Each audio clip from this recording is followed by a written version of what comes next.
Hello there, it's Russ Murphy again from Indiana Avenue Baptist Church with your daily devotional. This is called The Least of These, Part 3. How God chooses to use people that we would not choose to use, and He surprises us by choosing those that are the least of these, at least in man's eyes. Talked about David yesterday. Today talk about a young man named Gary, who I knew in Hubbard, Texas. I'd moved to Waco, Texas when I was 12, and now it's 20 years old, and I'm back in Hubbard. I hadn't seen a lot of my friends in 8 years.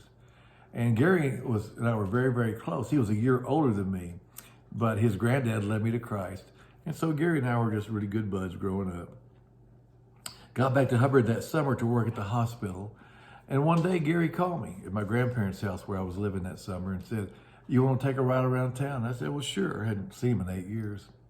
And as we were riding around town, just kind of reminiscing, he says, "Look in the glove compartment."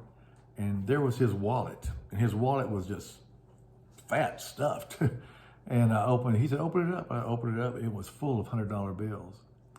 And I was like, "My goodness, where did you get all this money?" He said, "I'm a drug dealer.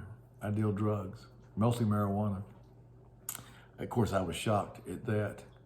And he said, "Look at the back of the glove compartment there." And there was, in a Ziploc bag, was marijuana.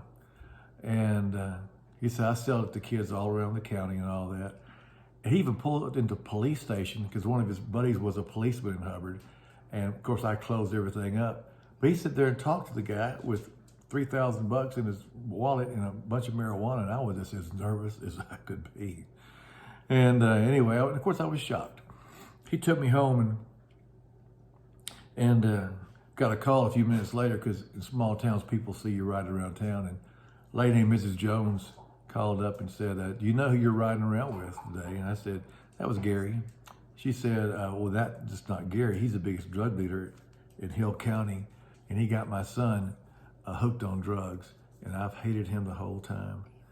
Anyway, I called Gary up, and I said, "Gary, we're doing a revival service tonight." It was Thursday night, the last night of a 4-night revival at First Baptist Hubbard.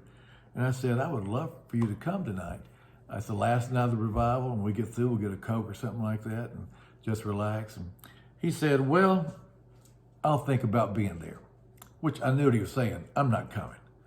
But sure enough, about halfway through the song service, the side door opened, and here comes in Gary. He goes to the very back of the church. There's no one back there. He sits totally by himself on the last row. And what happened in the next few minutes is something I'd never seen happen before. I've never seen it happen since.